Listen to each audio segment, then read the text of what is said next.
it makes me love Sam 1 and just like, come on, touch him, you know? You know, the company sees employees as disposable clones, swappable. One guy is the same as the next guy. Welcome to The Pestle, reviewing and breaking down movies to look for insights into the movie-making process. Hosted by Frank Johnson and Peter Bush.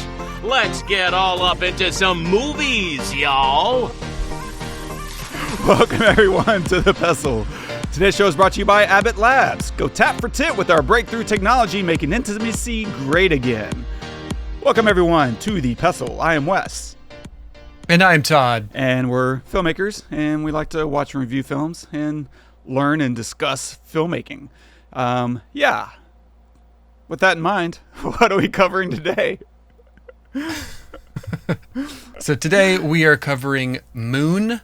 What year did this come out? 2000. Yeah, I was going to say 2008, 2009. With Sam Rockwell. So if you have not seen it, please pause this episode and go watch it because we're going to spoil all the things. Yep, we'll touch on some of the story and writing, talk about production design, directing, and other such stuff and things and stuff. And a quick synopsis of the film. Astronaut Sam Bell has a personal encounter toward the end of his 3-year stint on the moon, where he, working alongside his computer Gertie, sends home a resource that has helped diminish Earth's power problems. It's directed by Duncan Jones, written by Nathan Parker, cinematography by Gary Shaw, featuring Sam Rockwell as Sam, Kevin Spacey as Gertie, and Dominique McGilligot as Tess. Well done. Obviously, prior to the Kevin Spacey mess that happened. Yeah. So whatever. Yeah. No soundbite. I couldn't find one in time, basically, that I liked, that was pertinent.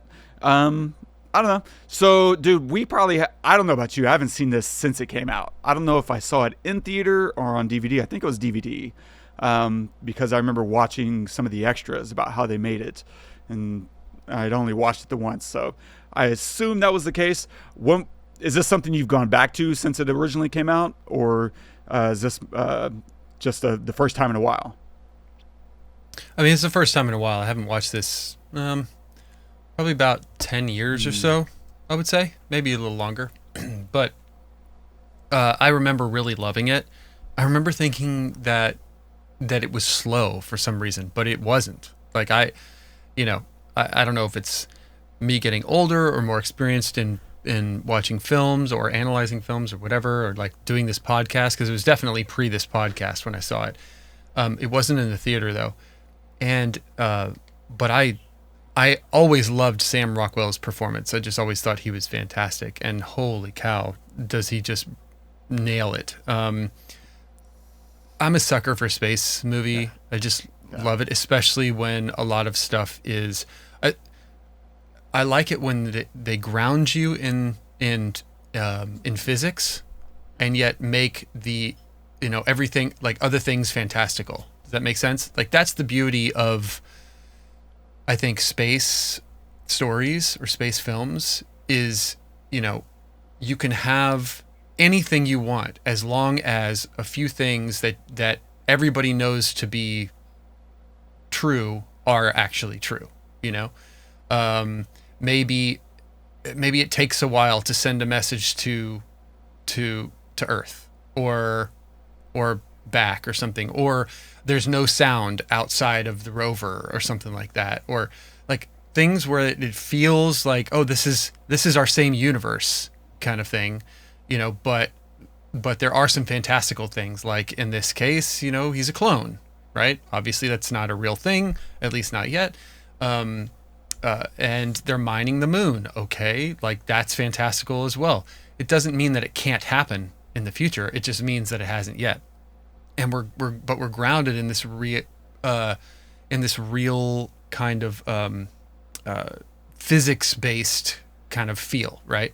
And I think that one of the things they do really well here. I feel like this could be a real story in 300 years or something like that, where we could be doing this.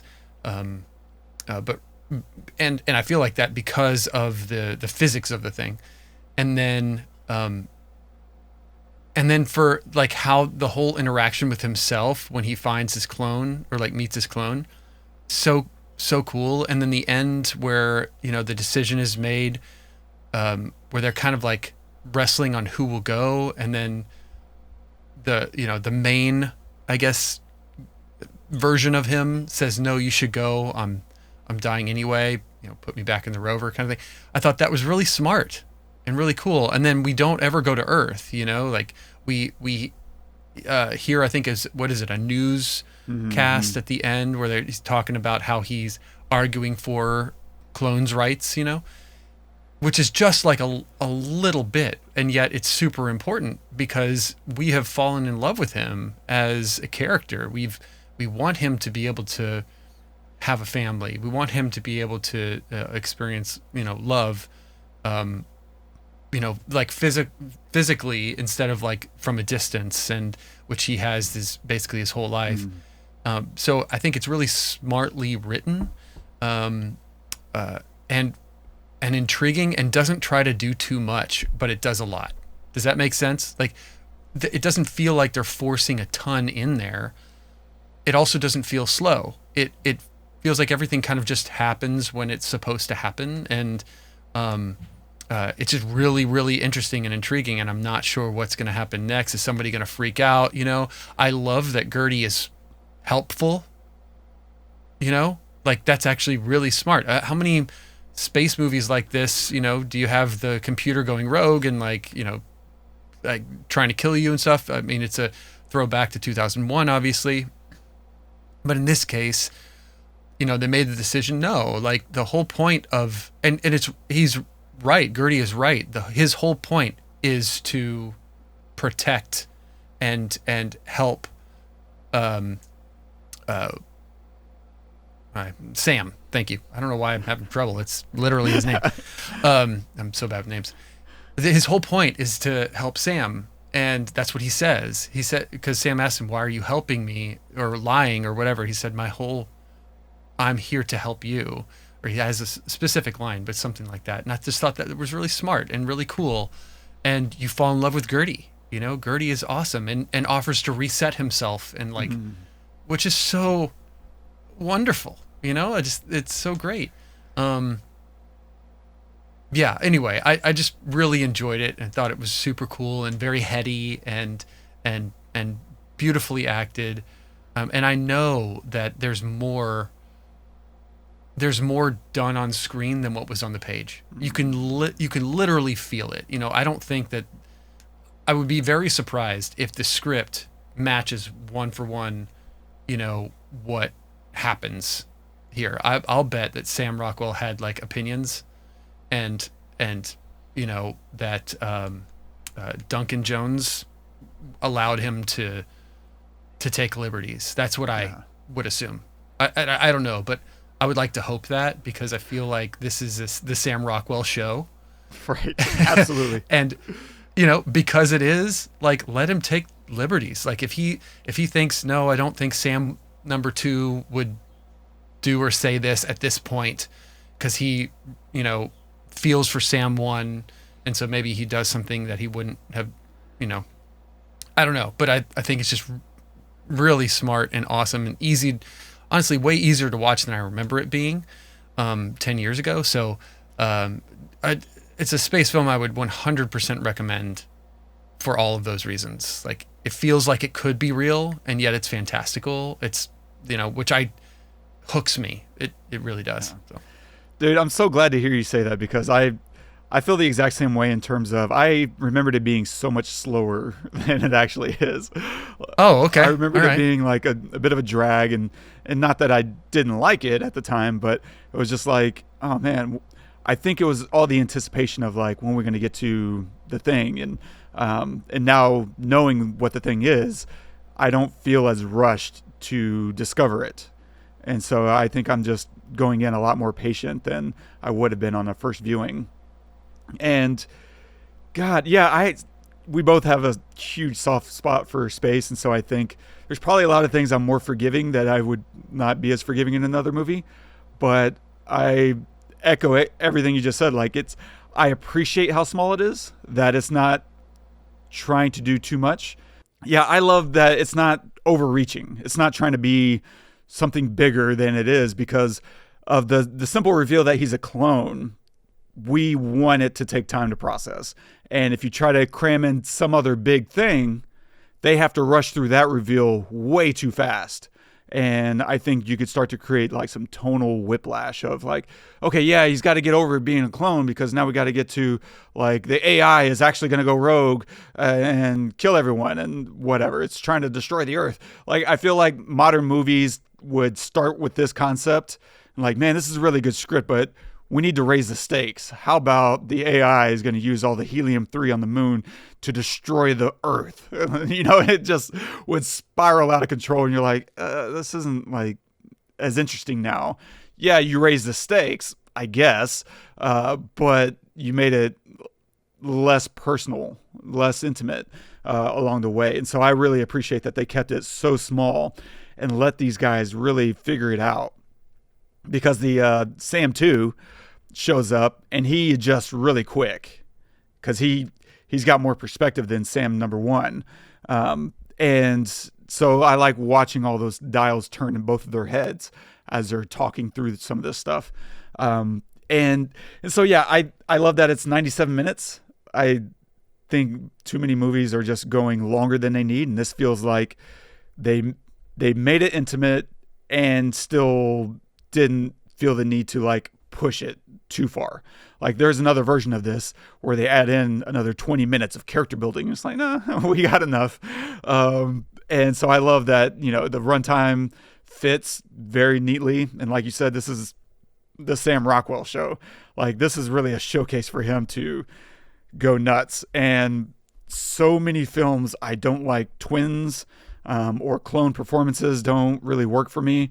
And it works for me here. I think maybe it's the fact that he is a clone that it works better than twins. But he still makes them feel very different. And he's aided. It's not like he's doing it just on his performance, although he's doing a lot on the performance side. But they do like make Sam number 1 deteriorate, and they make him more pale. They give him all these cuts and bruises, and Sam starts doing this crazy walk, which I feel like any other actor doing this, you'd be like, hold the phone, fam. Like, what are you doing? But he makes it work, and you're like, yeah, I believe that guy for some reason. Yeah, this is his show, and God, does it work. And the filmmaking techniques are so good. Like, there's several shots in here I'm like, it took me a beat to be like, how the hell did they just do that? Like the ping pong shot is the most obvious one. We're just like, what? How? Now, obviously, they locked off the camera. That saves you some amount of headache.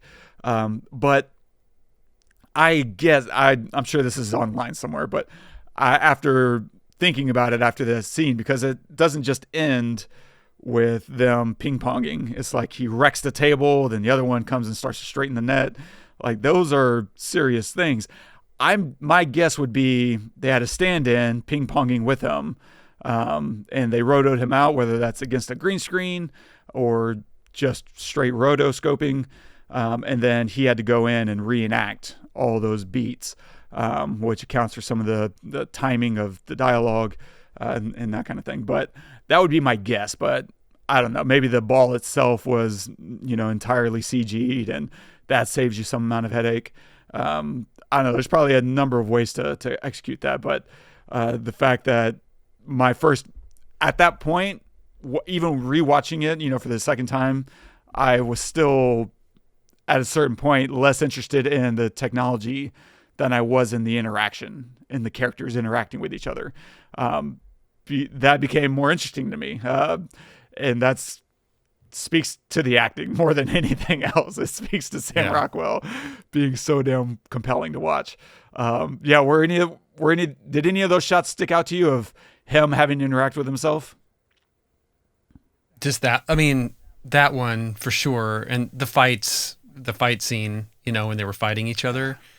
Both of those. And they were just perfectly executed, where I totally believed they were, and I wasn't thinking stunt double or they're cheating with the camera angle. I mean, there were some times where you could, they were doing that, and of course that you're going to expect that. But in those two moments, I did think the ping pong one was crazy fun because he went and adjusted the net. One Sam was like, "What are you doing?" It's like, "I'm fixing the net." What? And it just felt very conversational. It didn't just matter of fact. But then when they're fighting too, I just was never thinking stunt double or, match double or whatever you want to call it. I was just thinking that one Sam is fighting the other Sam, and yeah, they did a really great job of his deterioration, and the Sam 1 of his deterioration, and to the point where it didn't need to be said that he's only designed to live for 3 years. You know what I mean? Like, it was obvious because he just kept getting worse and worse and worse, and they never said it. Like, I don't remember them saying it. Same. It was just like, okay, that's what happens. He just gets sick and he dies at the end of 3 years, Yeah. Anyway. Yeah. I think one of the things that helped a little bit of the buy-in that you were just talking about was early on whenever they meet. I love that Sam number 1 is so starved for affection that he's looking for contact. And the character Sam 2 is still a little weirded out, and he's like, yeah, maybe later. And so he's like, he just wants a handshake or a high five, and Sam number 2 just keeps like walking away. And so I think that's a little bit of an audience tease as well, of like, will they get the characters to interact or not? And him just straight up asking for it, it suddenly feels less forced on us. Yeah, that's a great point. Yeah. Which is so good. And I remember, and it makes us really love Sam number 1 as well. Yeah. Because all he he even says, I'm just so lonely, like all I want is to touch somebody. Can I shake your hand? And so we're like, just shake his hand, man. It's not that big of a deal. And Sam 2 is like, no. So you're right. I feel a little like it makes me love Sam 1 and just like, come on, touch him, you know? And it's so smart. Like, and I also throw that under the what I call the rule of resistance, which is to not make anything easy. Like, if a character wants a glass of water and they say as much like, man, I'm really thirsty, they got to earn their water. Like, he wants human contact, he's got to earn human contact. And I wonder if the first time they actually touch is when they fight. I don't know. I'd have to go back through the film. But that would be an interesting counterpoint of his desire for touch comes through like conflict, through violence. Yeah. That could be interesting on another viewing. There's so many things. The one thing that I thought was just caught my attention on my first rewatch was the big reveal that there's a clone. I love that we start after that wreck, right? Sam number 1 sees someone on the harvester and he like dazes out and has a wreck and gets buried. I love that when we come to, we're starting with the new guy, thinking he's the old guy. Yeah. And so we stay with him for a while. Like, it's not just one scene, oh, there he is, he's the clone. Instead, like, we spend a fair amount of time with him. He's going through the paces. He has to fight, right? He wants to go outside, rule of resistance. Gertie makes it hard. Like, no, I'm under orders to not let you go outside. So he has to come up with he has to sabotage his own space before he can even go outside. He really has to fight to get out there. And so he goes through so many of these beats. We feel connected with him by the time we understand that he's a clone too. And I love that because now we don't have a personal preference as we feel like both are the real Sam. And I think so many other stories want you to prefer one clone over the other. Like, this is the original. This is the real one. And therefore, this other one is evil or bad or doesn't count. And what they're having us do here is identify with both of them through just that staging, just that structural component of, we're going to spend time with this next one thinking he's the other one before we reveal that he isn't. And now we're emotionally connected to two. We're rooting for both of them. And that's an emotional like pull that makes this story so much more compelling than I think a lot of other clone stories either want you to do or just aren't capable of doing. Yeah, and so just genius level storytelling on that front. Agreed. I don't think I've ever seen a movie like that. Not that I can remember. Maybe I have, but where you just want them both to win. Yeah. You know? It's really smart. So good. I love the there's a lot of things to like. One goes back to me being forgiving of whatever flaws I might find, would be the budget. It's $5 million film. Like you get a little bit of leeway whenever you're doing so much with so little. I thought the production design on this thing was fantastic. Amazing. Right? It's a small set, which is logical because we wouldn't expect a moon base to be very big. And so they designed the hell out of it. I love the paneling, concealing tube lights. And so we have nice soft lighting because it's indirect. And indirect bounced light makes for a softer light. And then they have a second light. I don't think those are LEDs. I mean, this is 2009, so production was probably in 2008, and LEDs weren't really a thing then. And so those probably like, some kind of tube light, I assume Kino flows, but something of that variety. And they have two different lights back there underneath all of that paneling. One for the nice white soft lighting, and then another for the emergency lights. Whenever, emergency kicks on, we go to these like yellow hazard lights. And it just completely changes the space. And it's all built into the set design. And that's everyone working together, right? The DP is talking to production designer and saying, hey, here's what we're thinking. How can we build this in?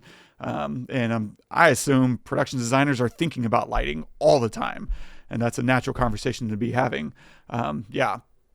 I love that Gertie has 2 LED tubes. Like there's one on top, one on bottom.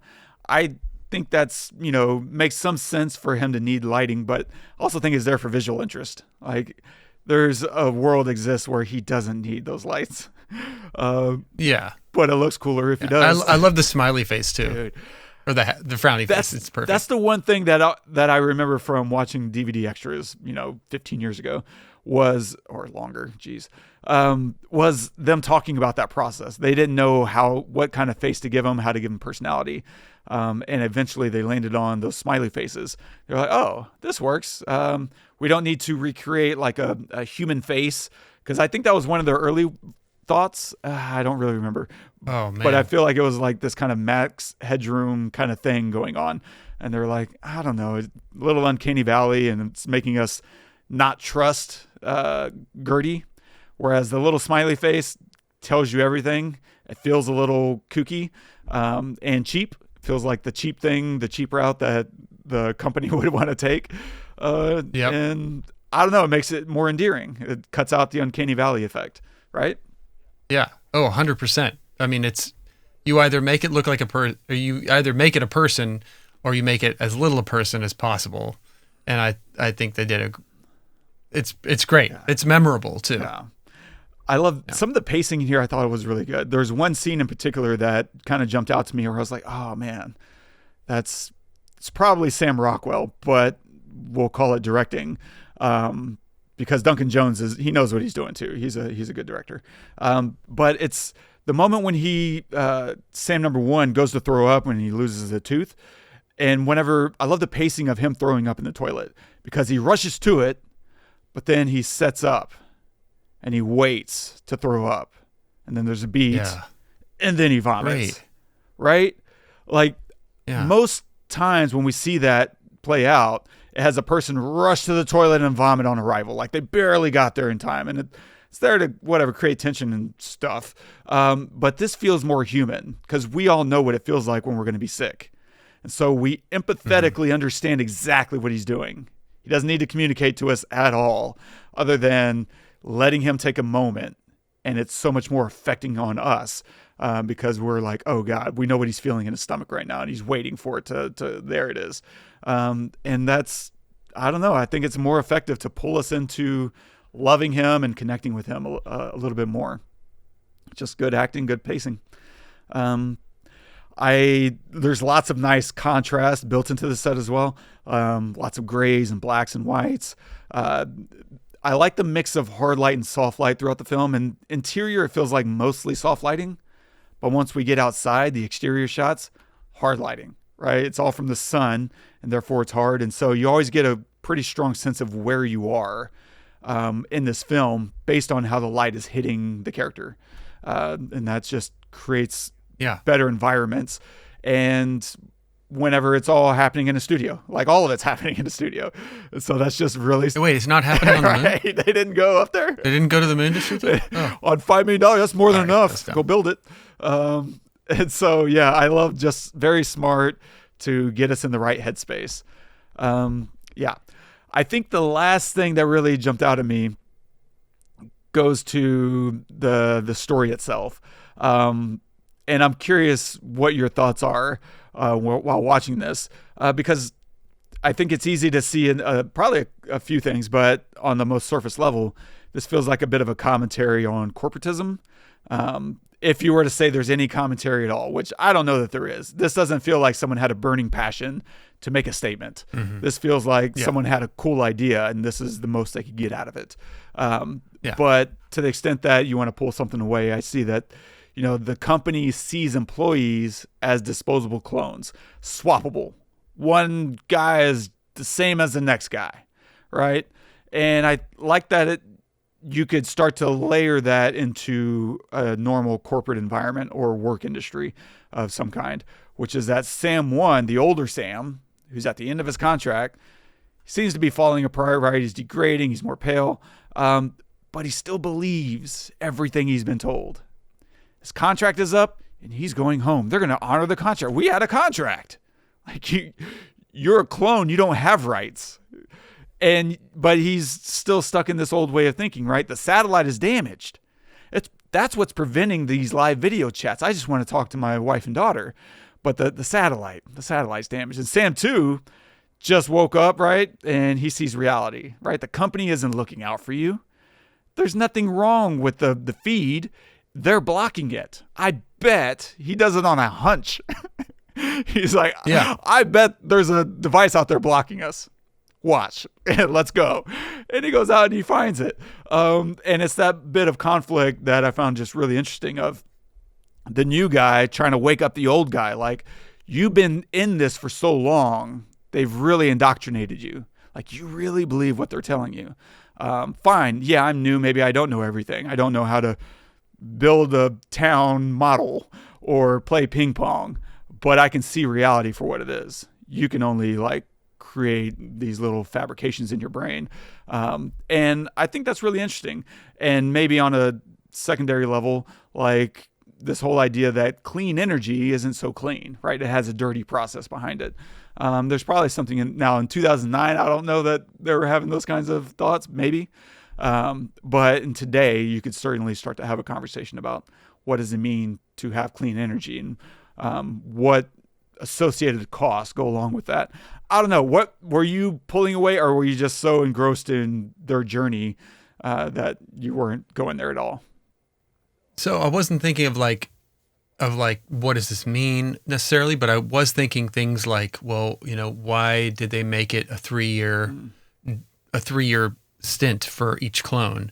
And obviously because they would go nuts, like being there alone for much longer than that, because there's an element of humanity. I mean, they're basically human, and so then, they're made of tissue and all that stuff. They're not a machine.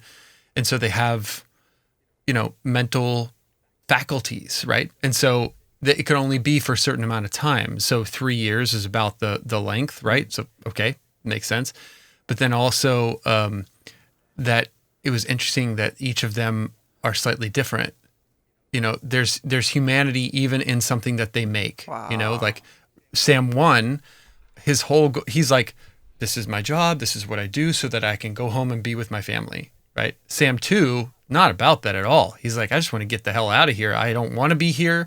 Like, he's totally different than Sam 1 in almost every way, Sam 1 would have just listened to Gertie.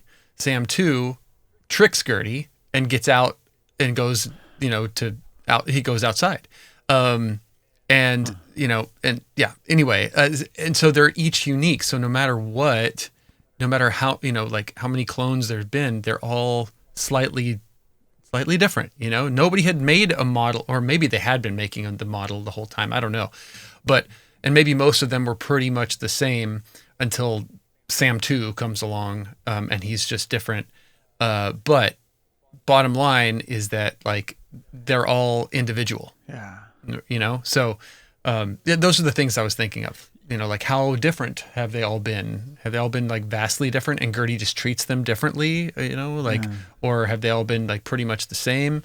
And then the whole 3-year thing. So and I love we get to the end, and even Sam 2 is realizing, I think, and it's so subtle, but I think he's realizing how much his philosophy needs to also expand to include others, because you see him tell Gertie, we're not programmed, we're people. He's trying to communicate something.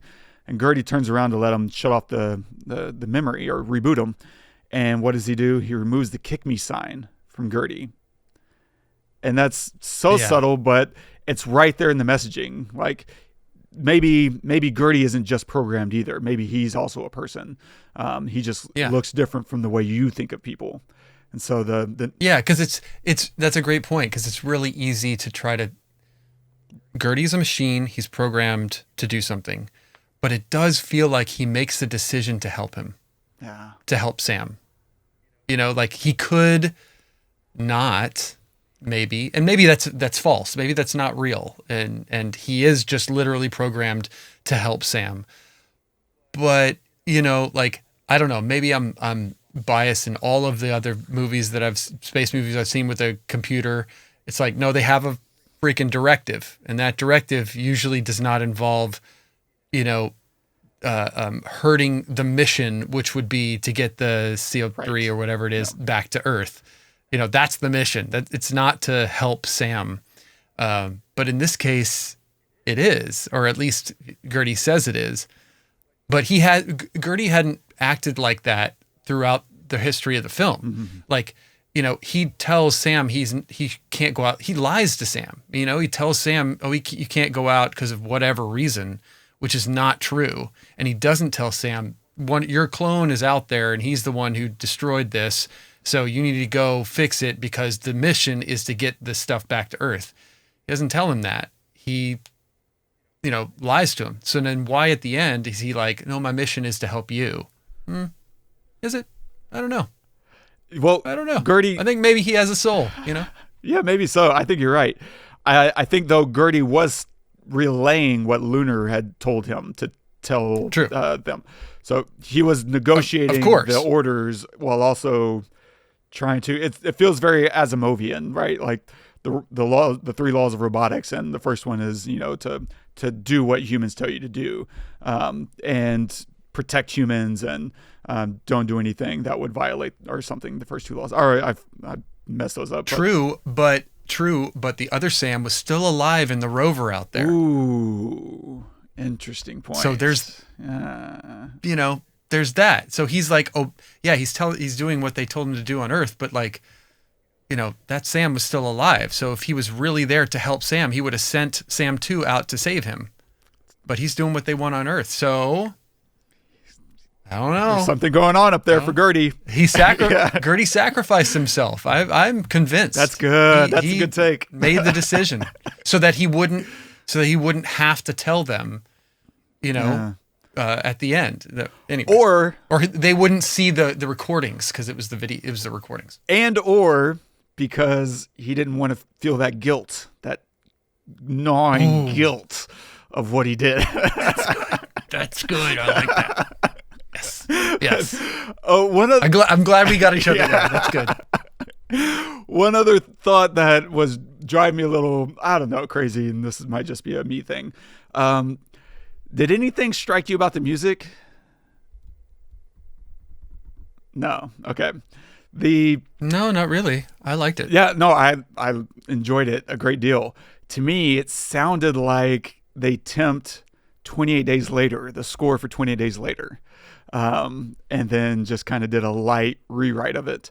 I would bet dollars to donuts, whatever that actually means, that's what happened. The score is lovely. It's well done. but I have a feeling they took the end of the theme of 28 Days Later, looped it and used it, and then built up. There's a little build up towards the end of Moon that I'm like, it feels like a recall of the build up for 28 Days Later theme. I don't know. I'm okay with that. Yeah, it worked. You know what? It worked. It's all been done. You're just filtering. Yeah. You're just filtering creative through you. Okay. From something that somebody has done in the past. It just is. Yeah. What else is there? Oh yeah, I thought it was interesting. I looked up like, what's the deal with Helium-3? I didn't know if they were like making things up, but apparently that's a real thing. Helium-3, and it's in abundance on the moon. Now, how easy it would be to mine and use it for fusion is a little debated. It seems like there's a lot of other easier methods to not just get Helium-3, but also to use other materials. Once you can do fusion, there's other stuff that they could do. I don't know. I'm not a scientist, but I thought it was interesting as a starting point. They really were starting the story from a realistic thing and concept, and this wasn't just, oh, we're just making stuff up. It was like, oh no, that's something that people are actually thinking about, or have been thinking about for a long time. So I thought that was fascinating. Yeah, I knew Helium-3 was the thing and that it was on the moon, but one thing that I was kind of like thinking about was like, and you know, we have talked about mining stuff on the moon for, you know, a long time or whatever, but that like there's only one company out there doing it. Like if we could get to the moon and put a person, because they did put an original person on the moon in the movie, and put a person on the moon, I guarantee you other countries could as well. So, you know, and we've been doing it for a long time, for like decades, it seems like, in the movie. So I find it kind of weird that like there's no other country like there, or at least maybe there is, but we don't see it, you know. I'm not sure.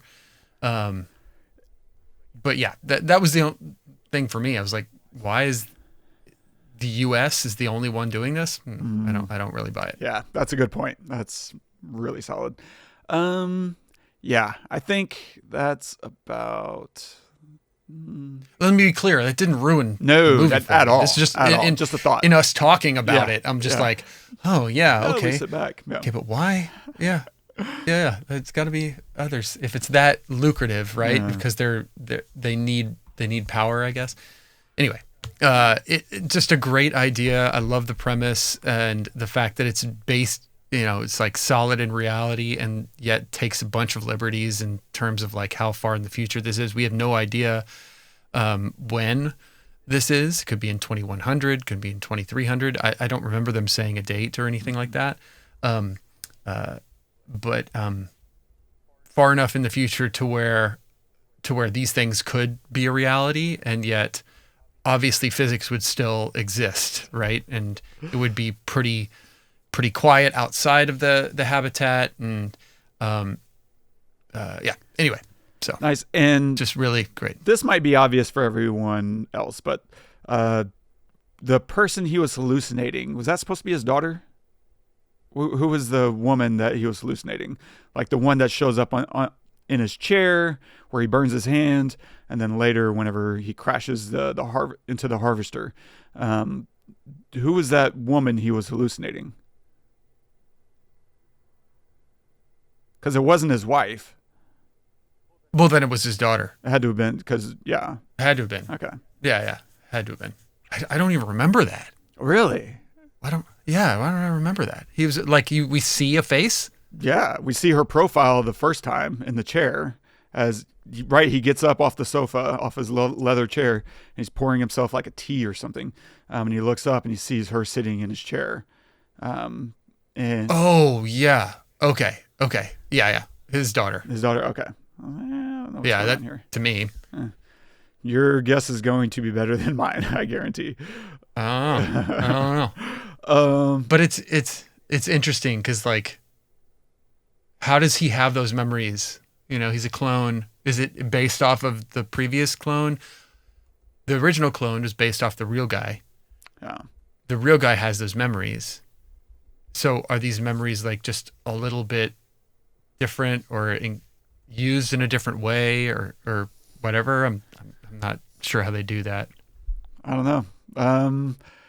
Yeah, I think that's all I got. I'm trying to go through all of my little scratch. And it does have air of 2001 in terms of visuals too. Like there's some really large scale kind of like moon, wide angle like visuals, which are really beautiful. They're somber and lonely, and the music kind of like makes you feel that. And I love that. I love that the miner is gigantic and, throws up a bunch of moon dust, which it totally would. Slowly falls. Yeah. Yes, exactly. And it just feels they put it in a really, really beautiful setting as well. And lonely. And I do like also, because it's supposed to be on the dark side of the moon, right? Or on the other side of the moon. But the dark side of the moon isn't always dark. People think that it just always is. It just always faces away from Earth. Yeah. And that's why they do that, so that we don't have a line of sight to have that instant communication, right? So they say that the satellite went down, so that's why you can't have a communication. If it was on the other side of the moon and you could see the Earth, you would have better communication. You would have instant communication. So they get around there, but like you would see light. You would see a sun a lot of times. Everybody thinks it's always dark, and it's not. Pink Floyd did. It's dark to us. It's dark to our vision, but it's not. Yeah, but to your point, it's tidally locked, and that's why we're always seeing the same thing. Yeah. Nice. What? Yeah, and I think they did just such a good job of probably maximizing that budget. It sounds like a lot, but it's really not, especially when you're doing a space movie. And I'd be interested to see how they pulled off some of those visual effects of is this renderings, or is this like a two-part, like we built a bit of a moon along with a toy. That's clearly some small gadget. And I'm wondering how they're blending the moon with this car, this rover that he's bumping along in. I'd be interested to see how that happened, how much of that was built, to what scale, because it seems like they did a really smart job between coverage inside the car or inside the rover and shots outside of varying degrees. Like, we're going to do this wide, this super wide, this aerial. Then we're going to do kind of a wide of the rover itself. And then we're going to cut to inside the car. And just that intercutting makes you feel like you're there. And that the film is taking place, where, and your brain just kind of switches off the suspension of disbelief. You're like, yep, I'm fully suspended. Here we go. Hollywood magic, man. Freaking amazing. They did such a good job with the budget they had. Yeah. It's just, it's not always about the money that you have to spend. It's about the story you're trying to tell. And I think they did a fantastic job of making us feel that, and Sam Rockwell is not a small part in that, I gotta say. I've seen him in a lot of stuff. And this is one of my favorite things that I've ever seen him in. Personally. Yeah, I just love how gross he gets. By the end of the film, he is absolutely disgusting. Great point. Yeah. Like, they did a good job in making him look like crap, but he did a good job in acting like he looked like crap. Yeah, he sells the hell out of it. Oh, it's so disgusting. Nice. We got one more topic coming up, but that's for a moment. What are you going to recommend this week? So on the plane, I told you this before the recording on the plane, back from, I was come back this weekend from somewhere. I watched Eternity, which I hadn't seen. I knew it had come out, I guess last year, and I hadn't seen it, with Elizabeth Olsen and, what's his name? Callum Turner? What? Is it Callum Turner? I always forget. Yes, but the other guy. Whiplash. Miles Teller. Miles Teller. Thank you. Funny. So bad with freaking names, man. And I really liked it. I don't think that it's the greatest movie ever made. I don't think that there's not flaws. I will just say that it's an interesting story that makes you think, how the heck are they going to get out of this with you agreeing with what's happening? And And by the end, I do. And I think they got there by going in all the directions. You know, sometimes you have to explore like the wrong thing like it's right, in order to have the outcome that is considered, I guess, right. And I think that they did a stellar job. And I think that's why I liked it, because most of the movie, I was like, how the hell are they going to get out of this without me hating this movie? Right. You know, I was ready to hate the hell out of it. And I think that they did a great job in doing that. And that's why I think I liked it that much. Elizabeth Olsen is wonderful in this. Actually, Miles Teller is fantastic in this. He plays a great old man who's young again. Yeah. To be honest, it's one of my favorite things I've seen him in. I know that there's other better movies that he's been in, but I just really liked him in this movie. Like, I liked his character. I liked him as his character.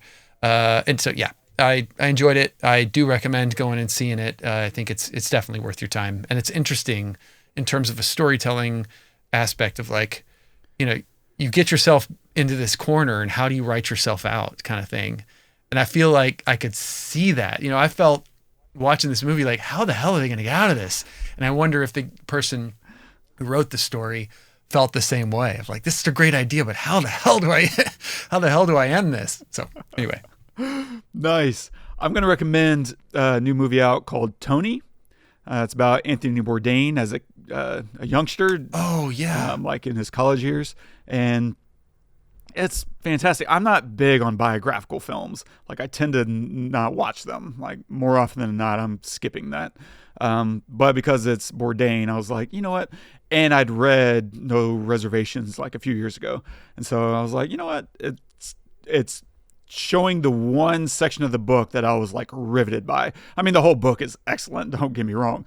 But I go back and think about that section of the book so often. And getting to see that era was very compelling for me. And I just enjoyed it. I like coming of age stories.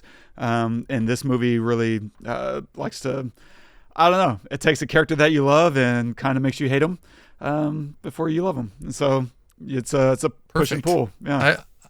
Yeah. I saw the trailer for that. It looked interesting. Yeah. Okay, I'll go watch really solid. So go check that out and stay tuned for next week. We're going to go look at another Callum Turner movie called One Night Only with him and Monica Barbaro. And that's currently out in theaters. So that'll be a fun conversation. And if you're enjoying this show, don't forget, subscribe, drop us a review, leave us a note, something you want to talk about. Or if you want to comment on this episode, you can do that at thepestlepodcast.com/moon. MOON. That spells moon. Good night, Moon. And our quote of the day is from Albert Einstein. I believe that Gandhi's views were the most enlightened of all the political men in our time. We should strive to do things in his spirit, not to use violence in fighting for our cause, but by non-participation in anything you believe is evil. That's really smart.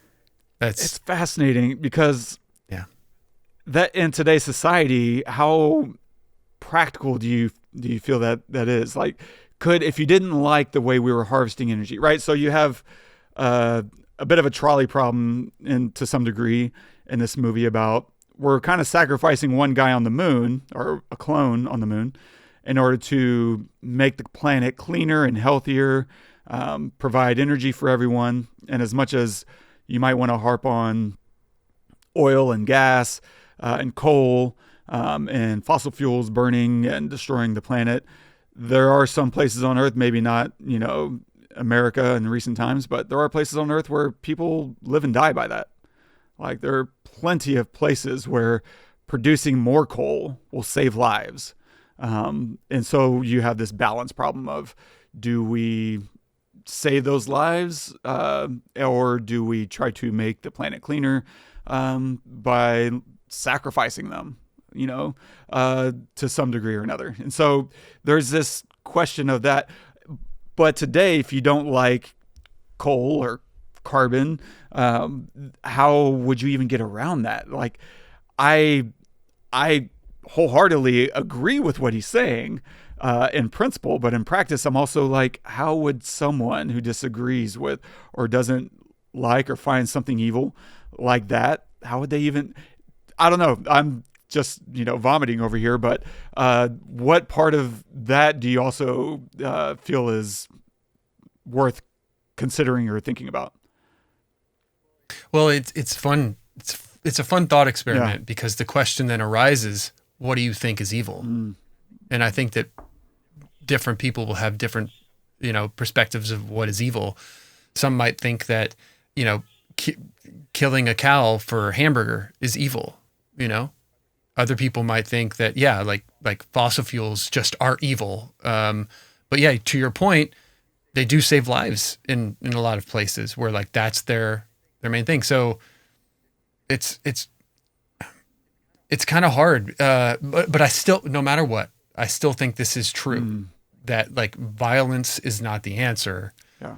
You know what I mean? So like if violence is not the answer, the only thing else that you have is non-participation. I mean, you can maybe not the only thing, but you can do non-violent things that like, this is just passive. This is like passive, 100% passive, like fighting, I guess, if you want to say. So you have violence on one end, and then you have non-participation. But there's probably somewhere in the middle where you can go out and petition, or you can try to convince people about, not to do this or to do something else or whatever. And there's probably somewhere in the middle where I think is probably the most successful. But I think you got to start at an extreme, you got to start at okay, I am just not going to participate in this thing. That's where I start. And then you start going in the other direction a little bit, and you start saying, okay, but I can have conversations with people who do, and I can try to understand them, and then I can tell them my perspective, and we can, those kinds of things, but I think this is a great place to start, like, okay, I think that murder is evil, so I'm not going to participate in that. I'm also going to try to convince other people not to murder. Like that's it's like, I'm going to take it to extreme. Awesome. It's a really interesting thought experiment there. Yeah. I love that. And by the way, did you know that's our first Albert Einstein quote? That's no. Yeah, I know. I was like, what? Let me check and see if we've used this quote before, only to find we have never used an Einstein quote for quote of the day. Wow. I'm gonna call that a failure on your part. No, I'm just kidding. Just kidding, man. There's so many great quotes out there. It's that blew my mind. Right. I was like, this is probably one of the most quotable people like in history, and yet here we are. Yeah. Nice. Well said. You don't want to overquote. Yeah, that's true. Einstein. We're saving. That's them. What I'll say. We're saving them. That's right. One quote in every 400 episodes is okay. We'll feather it out. We're almost at 400. You believe that? Crazy. We got to figure out what we're going to do on the century mark. Oh man, Interstellar. No, I think we're good. I think 3 is enough. Put a fork in that one. Yeah. Nice. We'll figure it out. Well, thank you guys so much for joining us. I had a great time. Hopefully you loved this movie. I know that we did, and hopefully you got something out of our conversation. And if there's a film that you'd like to see us talk about or pick apart, let us know. Maybe we'll cover it. Please subscribe, review us wherever you get your podcasts. It all helps a lot. And share us with a friend. Until next time, I'm Todd. I'm Wes. Go watch some movies.